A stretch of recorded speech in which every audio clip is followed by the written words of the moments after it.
There's a concept in sort of technology businesses, or most businesses, called a net promoter score. Okay, and essentially there's a little formula that you work out, but now that net promoter score is essentially you're asking your customers, would they recommend your company to another company? This is the golden question that's at the middle of this net promoter score concept. So what leading organizations doing now is they're taking that concept from the commercial world, where it's customer and driving growth of the customer, into their workforce. And you're asking your employees a simple question, say, would you recommend this company as a good place to work? Okay, because if you can get a vast majority of your people saying yes to that question, your recruitment costs go down, your attrition of your staff, voluntary staff turnover goes down, okay, your employee engagement goes up, your sort of continuous improvement ideas go up, your productivity most likely goes up. There's a whole load of sort of long-term value by increasing and focusing on what is called the ENPS, the Employee Net Promoter Score. Welcome to the HR L&D Podcast with your host, Nick Day, CEO and founder of JGA Recruitment, specialist HR recruiters. Tuning into the HR L&D Podcast will help you to discover strategic growth concepts, leadership development strategies, and the values and behaviours that drive organisational change and success. Together, let's empower our workforces, diversify our thinking, and achieve significant HR success. Hello and welcome back to the HR L&D Podcast. My name is Nick Day, CEO and founder of JGA Recruitment Group, a specialist HR recruitment firm. And today I'm delighted to welcome an exciting guest to the show, because he's going to help you all to navigate your digital transformation journeys that little bit easier. Before we get to the interview though, I want to take this opportunity to firstly say thank you to all of you for listening to this HR L&D podcast. I know I've got some really loyal subscribers, and I would love it if I can ask you a small favour, which is just to share this podcast with all of your HR L&D colleagues to make sure we can reach the broadest audience as possible, so that we can continue to bring you the best guests that are really influencing HR and L&D profession. Right, on to today's guest. Now this morning I'm joined by Barry Harper, who is CEO and founder of Nvolve Group, which is a digital platform that leading organisations use to maximise the full potential of their remote and often distributed workforces. Of course, this is something we're seeing a lot more of now as a result of the pandemic. A lot more employees, more than we've ever seen as a recruitment firm, are now working from remote locations spread across the globe. Now, Barry is passionate. He's a digital transformation expert who is all about supporting clients to help them accelerate their specific digital transformation journeys. He does this by focusing on driving positive business outcomes. That could be reducing costs, it could be reducing workloads, perhaps it's improving productivity or the overall employee experience. But Barry's the expert, not me, so I'm going to welcome Barry to the show. How are you feeling today? Doing good, Nick. Doing good. Glad to be here.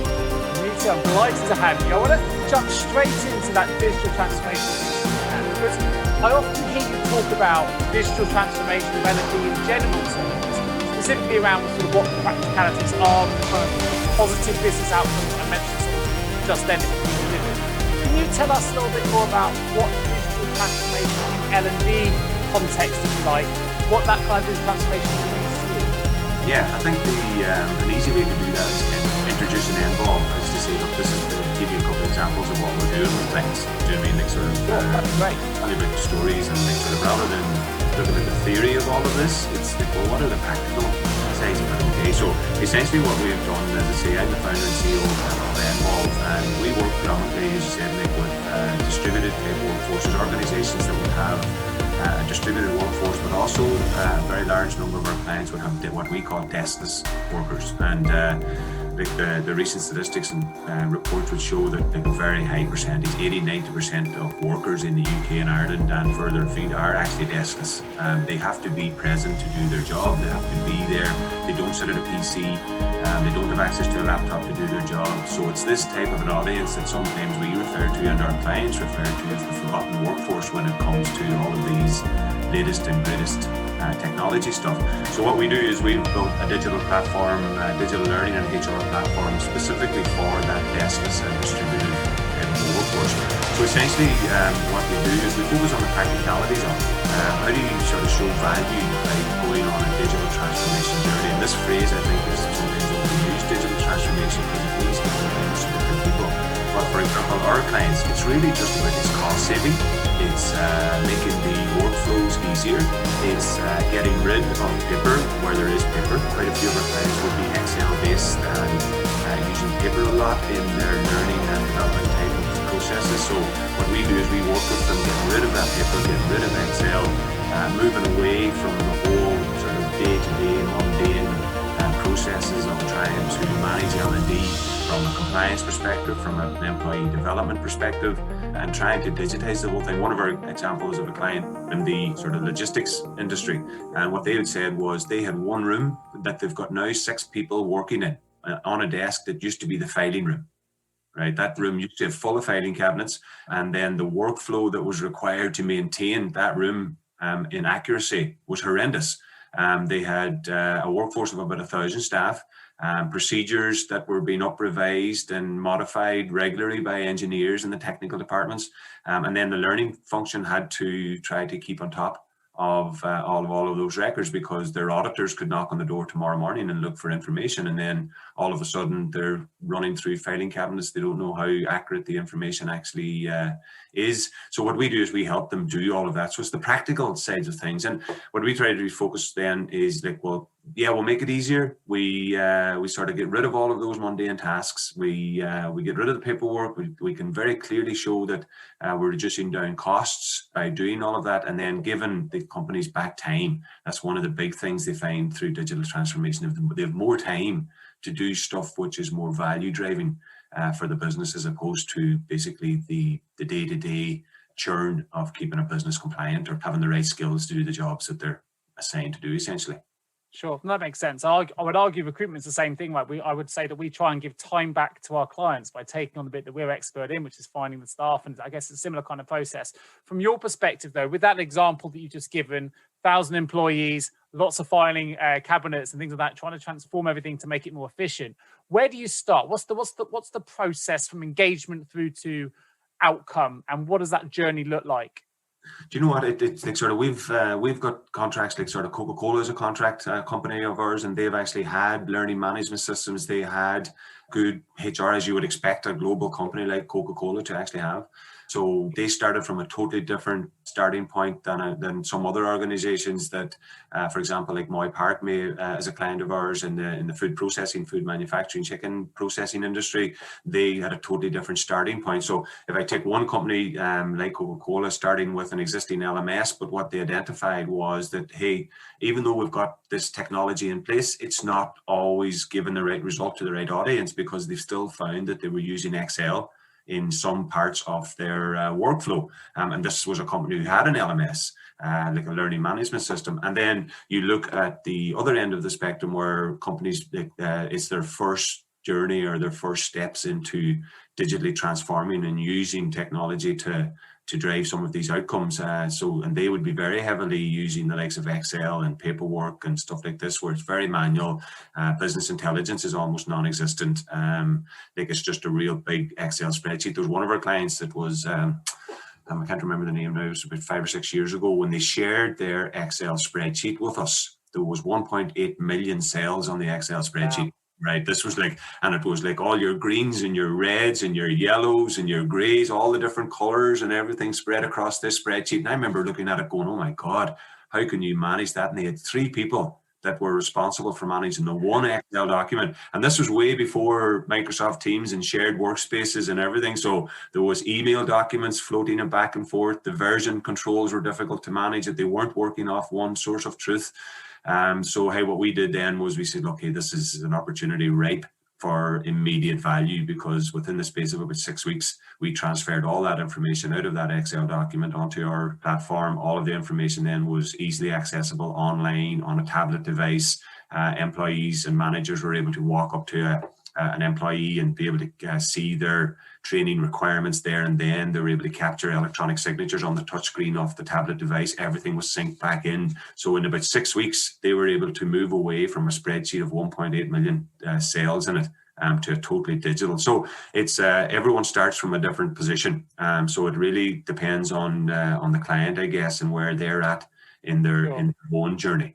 So it depends, but most of them are coming from I would say if I had to pick any one particular point, if an organization has got Excel anywhere in the mix, that's normally a starting point.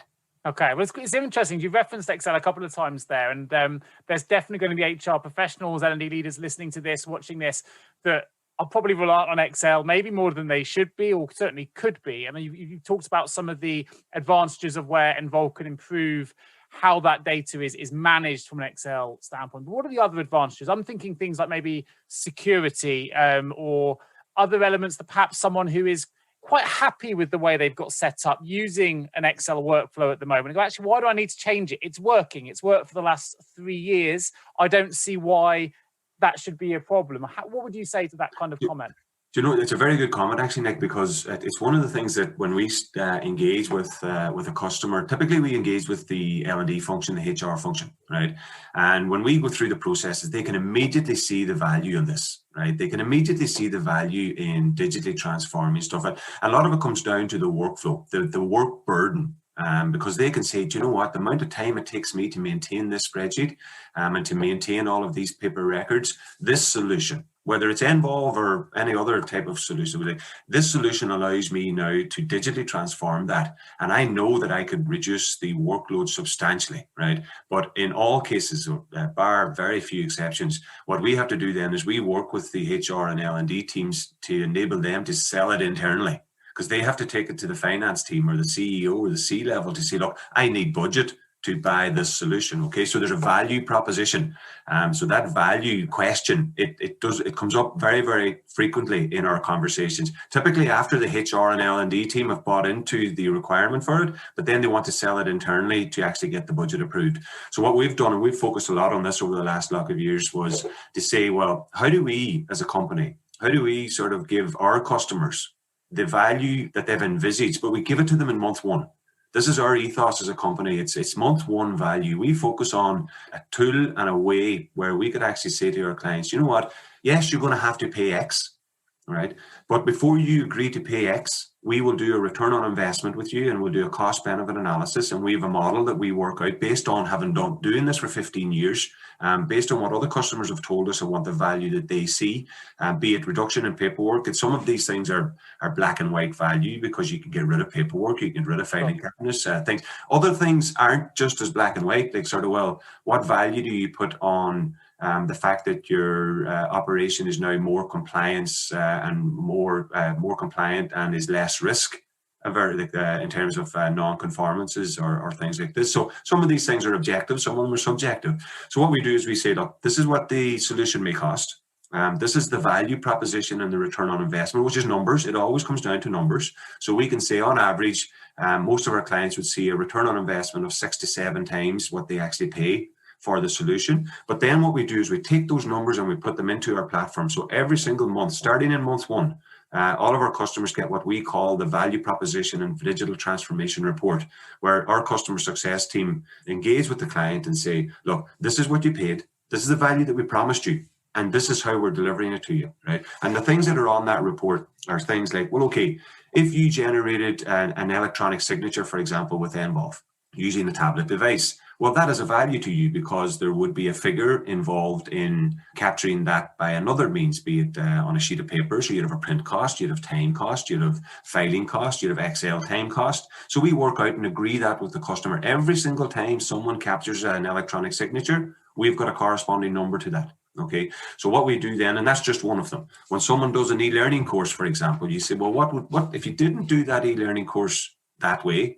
What was the alternative? The alternative was maybe a consultant, maybe bringing someone into a classroom, maybe he's taking someone off to do a course in a college or something. So again, every client gets that engagement right at the very start. So we work down through this. There's about 12 criteria: running an e-learning course, capturing an e-signature. Our platform actually, just to expand a little bit, it's actually learning and development is a core module of it, but there's 3 modules in total. There is the learning and development is module 1. Performance and recognition is a second module where we have continuous performance management tools to move away from sort of like the once a year appraisal type process, and there's employee recognition and stuff built in there as well. And then there's a third module which is learning is communication and engagement, where a part of the Nvolve solution is a branded app for all of our customers, so the employees can download company branded apps so that you can publish out news stories and you can send push notifications, you can capture improvement ideas for continuous improvement and stuff like this. So what we do is, through the list of our monthly report, what we do is we go back to the clients and say, well, how many news stories, for example, did you publish, right? And we can actually track, well, okay, that news story impacted, if I give you an example, that 1,000 company staff, and we can say, well, that news story was read by 650 people. If you wanted to get those 650 people to read that news story and be impacted by the content of it, non-digitally, how would you have done it? And then based on that, and these things all sort of are at the very start of our engagement, so that we get the client and we understand to the client understands then, they say, look, well, yes, it's going to cost us money, but here's how we're going to extract the value out of this. This is how we're going to get the 5 to 6 or 7 times ROI on this investment, and then every single month they get that report. And what that does then, that gives the HR and L&D teams right at the outset the toolkit and the information, the black and white information, so that they can go to the finance department, go to the CFO, go to the C-level and say, look, yes, I want to approve this budget for this, but I'm going to track every single month that we're returning value on that. Okay, and this is where sort of like our clients now rely on that report every single month. They're almost waiting for it on the first of the month so that they can go into their board meetings or their senior HR, senior team meetings and say, yes, this is the value now that these tools, or the tool like Nvolve is driving. So like the question of value is to say the value like that is tangible, it's black and white. But then there's always the sort of one which is the objective one. It's kind of, well, what, as I say, what value do you put on improving your employee experience? So that employees now feel more connected to your company because you've given them an app and now they can see news stories, they can give each other recognition, stuff like this. What value do you put on being more, as I say, or less risk? There could be issues in relation to risk. What value do you put on other aspects which aren't always easy to track? But we have that conversation up front with the client before. You think of things like mental health and work-life balance and these other sort of non-tangibles that are still very relevant. If there's less risk, then you can improve your mental health if that was something that was making you anxious and so on. Just to bring it back slightly though, because at the moment, as an HR recruitment expert, if you like, in this field, I'm hearing a lot of my clients, in fact, probably more than I've ever heard before post-pandemic, talk about this digital transformation piece. And you said, digital transformation means different things to different people. So it is quite a buzzword at the minute. Everyone seems to be undertaking some form of transformation. What does the phrase then mean to you? If you were to define what digital transformation meant to yourself, Barry, or to Nvolve, how would you summarize that phrase? I think the easiest way for what we do anyway, right from the start, is to use technology to do something that you would have otherwise done manually. Okay, and that's the starting point, right? To say, and I give you the good example there of Excel and paperwork, is like that's the low-hanging fruit. It's like sort of if you're using paperwork to do something today, what are you doing today that uses paper?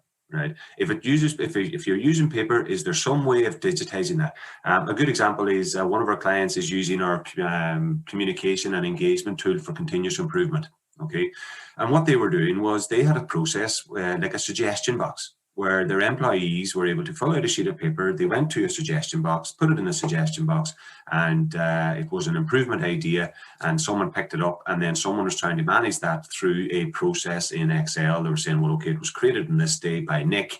It's now the corrective action, or the action has been assigned to Barry for completion. And then someone is trying to track Barry to make sure that Barry does that. And then all of a sudden, the whole thing has taken 6 months. And the person who created that opportunity in the first place gets disillusioned, say, well, that's the last opportunity I'm creating. So I never heard anything at all about it. So what we did with that client was, he says, well, we started with the sheet of paper and says, well, okay, can we digitize that? But what can we do then after that? So what we did was we says, well, okay, we'll create, in the Nvolve platform, we've got a tool now. This client worked with us 3 or 4 years ago in the development of this module. So we says, well, employees now on their phone or on a terminal in the factory can actually use the terminal. So we've got rid of the sheet of paper. So that was step one. But what we did then after this is, well, no, what about the rest of the workflow? Well, what happens on the rest of it? So what we were able to do then is we digitize the entire workflow thereafter, right? To say, well, okay, once it's created, an email went off to the continuous improvement manager. They had 7 days to assign that out to someone to complete. and update this opportunity. Some of it might have been just a health and safety risk. Some of it might have been changing a process slightly or whatever to improve, like maybe or reduce waste or whatever. So then the continuous improvement manager assigned it to someone else. And that person had 21 days to actually implement it, right? But if they didn't do it after 21 days, what would normally have happened was it just fell to the wayside because no one was on the phone sending an email to say, look, hey, you need to get that action done. You're over your 21 days. So we automated that.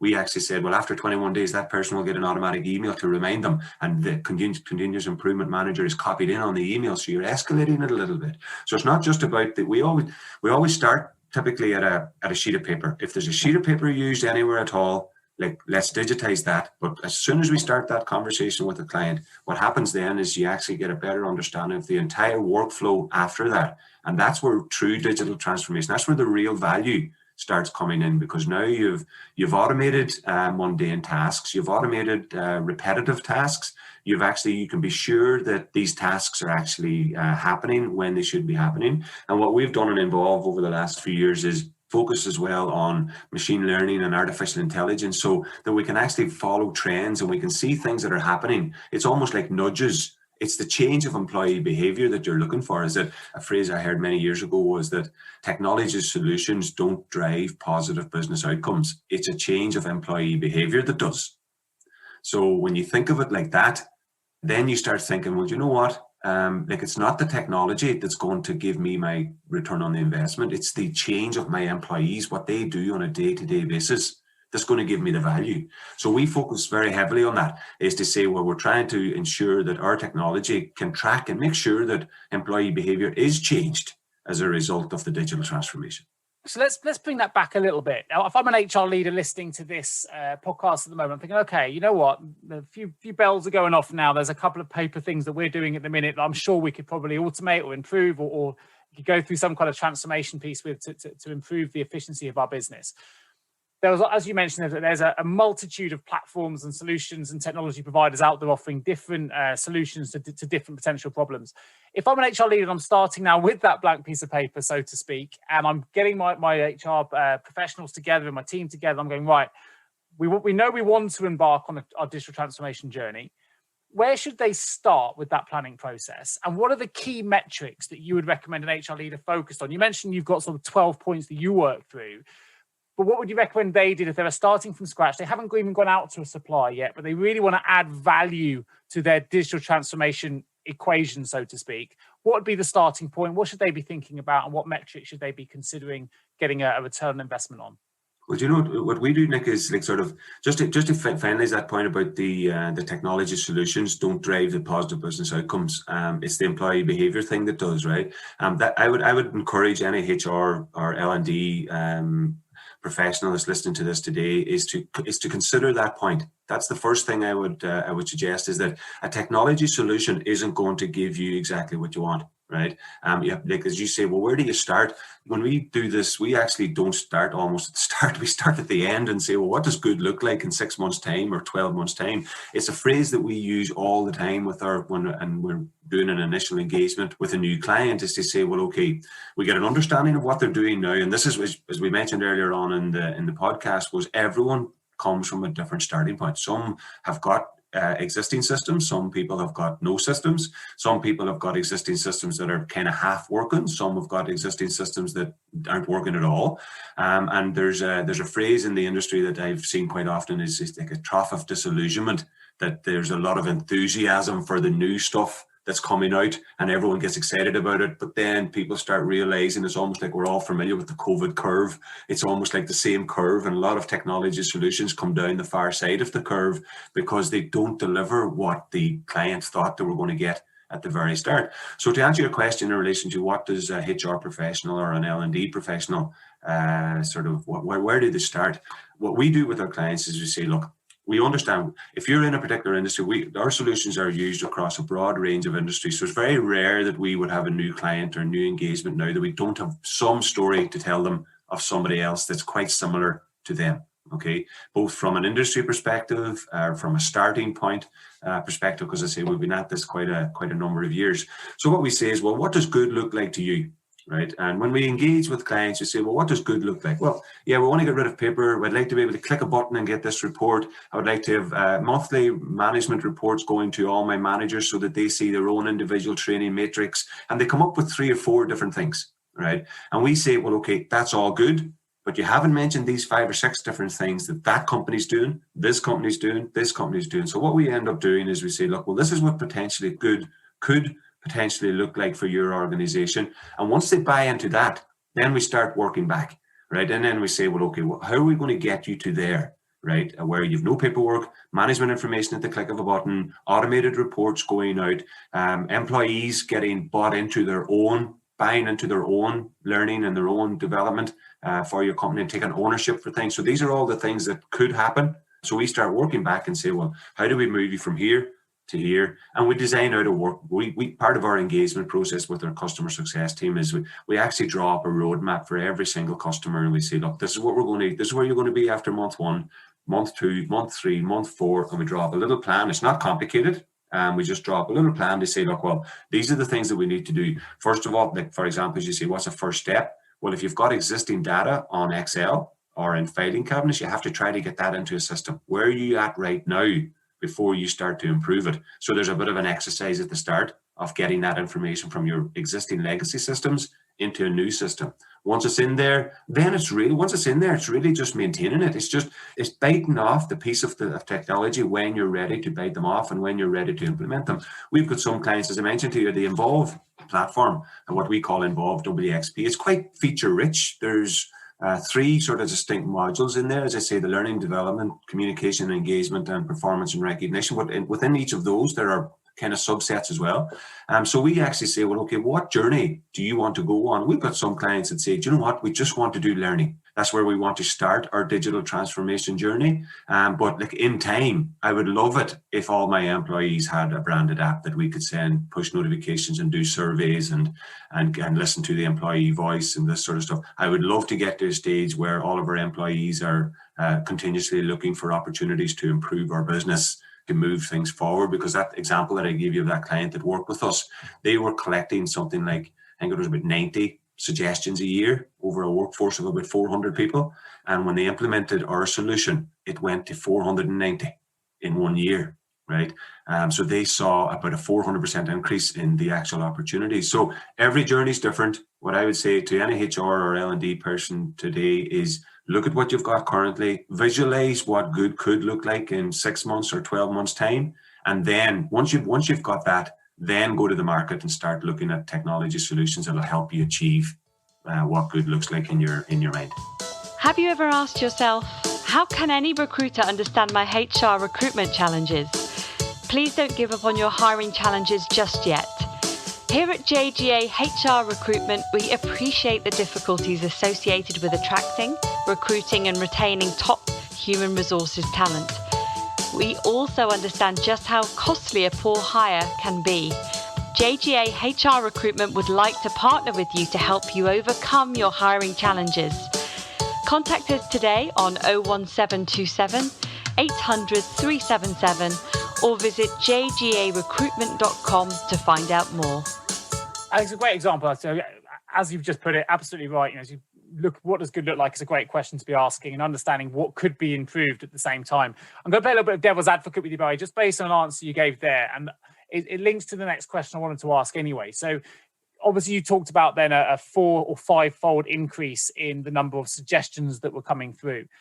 Potentially, there might be an L&D or HR director going, oh my God, I don't know how we would handle that kind of increase in sudden responses, particularly now we've got a 21-day turnaround payment, process. We've got to make sure we respond to these things. I'm just throwing it out there as an example. What are the potential risks then that perhaps HR directors or L&D directors don't necessarily always think about or consider, or implications they need to be aware of when they are thinking about embarking on a digital transformation journey? One of those could be actually increased workloads because of increased engagement, which obviously there's a real benefit there, but there's maybe an impact to that benefit that may have been overlooked. Are there other risks or potential issues that the leader should be considering when they are taking on a new digital transformation project? it's a very good point you make there in relation to the sort of that example about the 21 days, like the suggestions, just using that as an example, Nick, right? First of all, the 21 days is an example that I give. Any company can program that to be 60 days just to get that one, like, so they can set that up themselves. One of my clients, actually, very large beef producer, they're been using Nvolve for the L&D for about 4 years. Okay, we're now talking to them about the communication and engagement. And if we're looking at a communication engagement, it's a bit of a hot topic at the moment now with people working from home and the remote working, how long that will stay. But the future of work has changed. Will everyone end up going back into operations or not? We're not quite sure yet. Like, sort of some people continue to just work from home. But the risks, as I say, like, I think you've mentioned it yourself, is that when you sit and look at what good looked like, and you say, geez, as a HR leader or an L&D leader or even sort of a senior leader listening to your podcast today and say, that all sounds great. And this is what we get a lot, actually. This all sounds great, but we're just not ready for that. Right. And it's like, sort of, when they look at it, they say, well, okay, the HR, what we find is when we engage with the HR folks is that they're at the forefront of this. They are the people that really buy into this. It's personal to them. It means a lot to them. They want to sort of drive real good value into the businesses that they work into, right? But then the business might not be ready, right? So in that example there, I give you with the beef processor, they didn't have a continuous improvement manager in place, right? So that they says, well, when these opportunities, if we get a huge increase in suggestions in relation to if we implement something like this, it's exactly the risk you mentioned there. The problem is where if they get the suggestions in and then they don't get implemented, like, that's actually a counterproductive thing. This is part of the trough of disillusionment type of idea that I mentioned earlier on, was that if you don't implement those ideas, and this is, if I come back to the example I gave there about digitizing the suggestion box, was that one of our clients, actually, what drove them towards using that tool was one of their hourly paid workforces. And it's difficult to engage hourly paid workforces at the time, let's be honest about it. It's quite maybe a bit easier to engage people who are more salaried, but people who clock in or clock out, and maybe sort of in certain industries, it's a bit more difficult to engage all of those folks. So what they did was, this gentleman had created an opportunity and he put it into the suggestion box. And 3 months later, he landed up at the MD's door and he said, I'm never creating another opportunity for this company again, because I never heard back from that. And it was a great idea and no one even told me well done or anything, right? And like, the managing director then went, well, that's a huge risk, because now their suggestion process, which was supposed to improve the business, supposed to engage the employee, had actually the complete opposite effect. Right. So what we did was, when we developed the solution, was, well, okay, let's address that as part of the digital transformation project. Let's address that. So how could we address that? So we said, well, in the mobile phone app or in the platform, when an employee now creates an opportunity, they can log in and they can see who updated it, when they updated it, what was the actions taken out of it, when is it going to be enclosed, what's the value to the business as a result of that, so that the employee then can actually see it going through all the workflows as a result of the technology solution. But what that company did to really transform that continuous improvement process was that they rewarded people. They recognized people more than just a pat in the back. What they did was, they says every quarter, they looked at all the opportunities and they picked the top 3, right? And then as part of their quarterly assembly, where they got everybody together in a communication session, they actually brought the 3 people up and said, these are the 3 best ideas. And they got, do you know what, Nick? They didn't spend an awful lot of money on it. They got a hoodie. They got a hold all. They got a half a day off on the company. They got a free lunch out at the local hotel or a free dinner, something that was very low cost, but had a huge, huge impact, because now the rest of the workforce were going, geez, I like that. That's recognition. That's the reward, isn't it's empowering. It's the recognition. And then everyone started going, geez, I want to be up there next quarter. And that's what I believe was the big driver that drove it from 90 to 490 in the space of a year. It was the FOMO, is the fear of missing out, started filtering into the workforce. And then employees really started to sort of engage with the company. And a funny example on that was that this particular company, we were doing a major update on the platform, and we had to take it down, obviously, just for a weekend as we're making this update. And the HR manager was on to us, and he says, make sure that thing's back up on Monday morning, because that's the only tool we have in this company that's truly engaging our workforce, right? And this was the HR guy saying this, right? And that was a bit of it was a bit of a coming home message for us as well, is that we built at that stage what we felt was a continuous improvement type of a tool for this workforce. But the real value internally was the HR person going, do you know what? This has given my employees a voice. My employees will really miss this if it was taken offline. And he saw it now as the centerpiece of his engagement strategy going forward.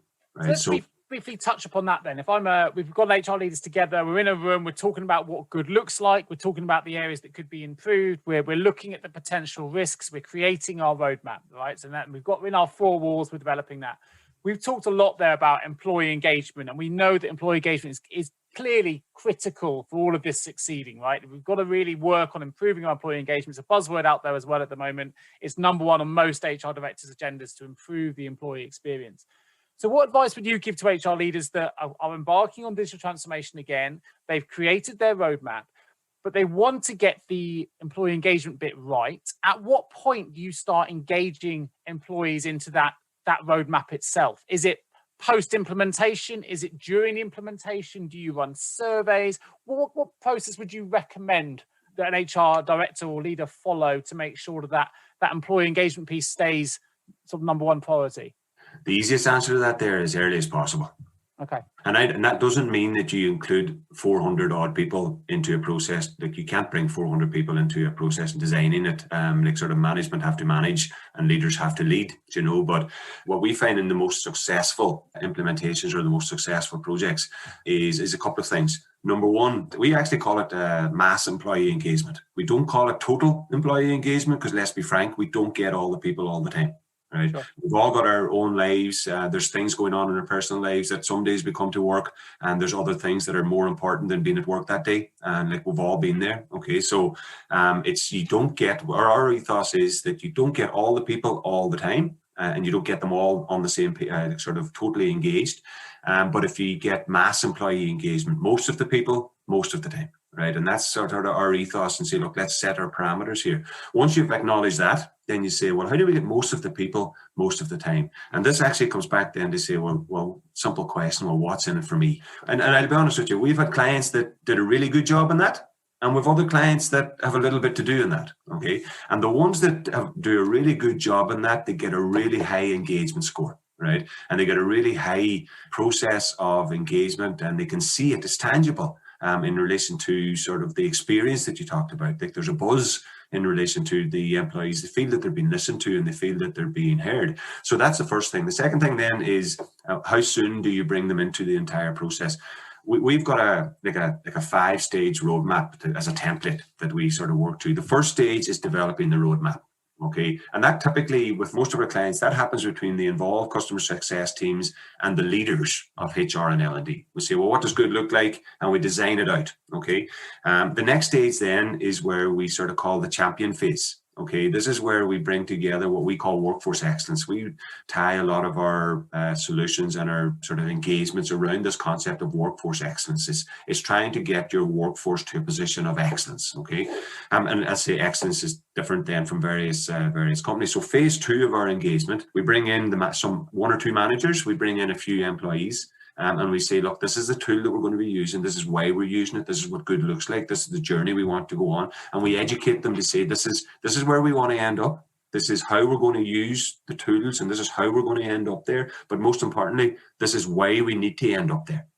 This is the business value and the benefit of that. We recommend our clients bring 1 or 2 employees, champions per se, if you want to call them that, into that conversation, because then they become the advocates. Then when you go to the next phase, which is rolling it out to your workforce, and then communication is vital.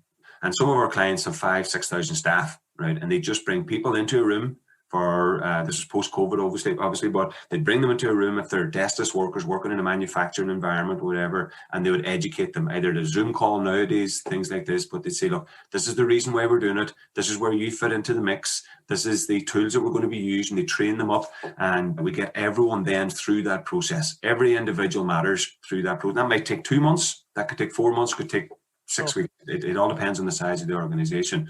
And then what you do then is once they've bought into it, it's all about the maintenance of it. It's making sure that, for example, if you're pushing out communication, that it's what's in it for me. Do I really want it? Is this interesting to me? If you're trying to make it interesting for the people, it's not, don't just be publishing news stories about what the CEO thought or the new contract that you signed. Yes, they're important, but also publish news stories, for example, that Nick has just run the marathon and he's raised £2,000 for the local children's hospital. Things like this, those are the things then that start creating connections. So it's all about the success of it will be when you do get to a stage that your employees are saying, do you know what? Yeah, there's something in this for me. And if you can address that, and that's part of the conversation of what goods looks like. Because what we do then is, obviously we've been doing this for quite a few years, a number of clients. So we can share best practices of what works. And as I say, let's be honest, some things you try, they don't work. Some things work really well. But hey, it's just try at these things, because it's all about that question, what's in it for me? And we just tie that around the whole area of recognition, reward, connections. And Nick, they mentioned that I don't know if you're familiar, Nick, with the net promoter score. Have you come across that employee net promoter score concept? No, tell me more. There's a concept in sort of technology businesses, or most businesses, called a net promoter score. Okay, and essentially there's a little formula that you work out, but now that net promoter score is essentially you're asking your customers, would they recommend your company to another company? This is the golden question that's at the middle of this net promoter score concept. So what leading organizations doing now is they're taking that concept from the commercial world, where it's customer and driving growth of the customer, into the workforce. And you're asking your employees a simple question, say, would you recommend this company as a good place to work? Okay, because if you can get a vast majority of your people saying yes to that question, your recruitment costs go down, your attrition of your staff, voluntary staff turnover goes down, okay? Your employee engagement goes up, your sort of continuous improvement ideas go up, your productivity most likely goes up. There's a whole load of sort of long-term value by increasing and focusing on what is called the NPS, the Employee Net Promoter Score. There's a little formula, essentially, just to explain the formula. The way that it works is you ask your employees, would you recommend this our company as a good place to work? And you give them a scale of 1 to 10. And so what you do is you count the number of people that said 1 to 6. So say, for example, you had 20% of your people said 1 to 6. They're your detractors. They're the people that would say definitely no. Okay, so there's a problem with those people. There's the 7 and 8 are the people that are sitting on the fence, that are kind of indecisive. You discount them, you forget about them in terms of the calculation, and then you count the number of people that said 9 or 10, right? So let's say in my simple example here, you say 20% of people said 1 to 6, 20% of people said 7 or 8, okay, and the 60% of people said 9 or 10. What you do is you take the lower number away from the higher number. So you take the 20, whatever said 1 to 6, away from the 9 or 10, and that's your employee net promoter score. So what you try to do then over a period of weeks and months and potentially years is you try to move people out of the 1 to 6 into the 7 or 8, into the 8, 9 or 10. And if you track that, right, and this is what our tool does, and we work with our clients in doing this, if you track that over a number of quarters or over a number of months, right, typically over quarters, because you don't want to be going back to your workforce every single month with a survey and saying, hey, would you recommend our company as a good place to work? You want to do it maybe quarterly, and you would embed that question into an overall pulse survey, for example, of maybe looking at the canteen facilities or looking at something else that you may want to improve in the business, but you'd continually ask this question, and it's a great barometer about measuring employee engagement. If you can track your employee net promoter score and see it going upwards, then you're doing something right. That's a great example. It kind of follows on that marginal gains theory as well, of continual improvement. And I think it's a fantastic way to round up today's content. I mean, we're talking about a subject that I know is red hot for many of the people listening to this at the minute, which is digital transformation. You've given us a great process there we can follow with an end result that we can aim towards as well, which is fantastic. So Barry Harper, thank you ever so much for joining me today on the HR L&D podcast. If there are people listening to this that want to find out more about Nvolve Group and what you do, where can we direct them? Just the website. If you jump on www.nvolvegroup.com, NVOLVE group.com, and you can see all this information there on what we do. There's success stories there. There's good resources that you can find out how we do all of this with our existing clients. It gives an overview of the overall platform. And then if you want a deeper conversation with us, just pick up the phone, contact details are there, ring through, ask for me if they want to. I'm the CEO or founder, but I'm here, talk to a lot of clients every day. So if they want to talk to me or just talk to one of the team there, and there's a demo request if someone wanted to have a look around the platform as well, that people can they can jump on the website and all of the information's there. Fantastic. And of course, I will make sure that website is very accessible in the show notes of this episode. So if you want to go straight to that website and you haven't got time to even type it into Google, just go straight to the episode notes. You can find the link to the nvolvegroup.com website straight away. I'll also include a link to Barry Harper's LinkedIn profile as well. If you want to connect with Barry directly, then you can do so. And of course, if you are an HR L&D or L&D professional listening to this podcast and you have a vacancy within HR L&D, HRIS, or any other HR related field, and you need some specialist HR recruitment support, please do get in touch with myself. I would love to show you what a good HR recruitment experience can feel like. You can get me at nick@jjrecruitment.com or give me or my team a call on 01727 800 377. Just leaves me to say a huge thank you again, Barry Harper, for joining me today from Nvolve Group. Fascinating conversation. I look forward to bringing you all the next episode of the HR L&D podcast real soon. Thanks again, Barry. Cheers, Nick. Thank you so much for tuning into the HR L&D podcast with your host, Nick Day, CEO of JGA Recruitment Specialist HR Recruiters. If you need any help with a current HR or L&D vacancy, then please get in touch with Nick and his team. All contact details can be found in the episode notes. In the meantime, to make sure you never miss a future episode, please subscribe to the show through any of your favorite podcast channels. Till next time.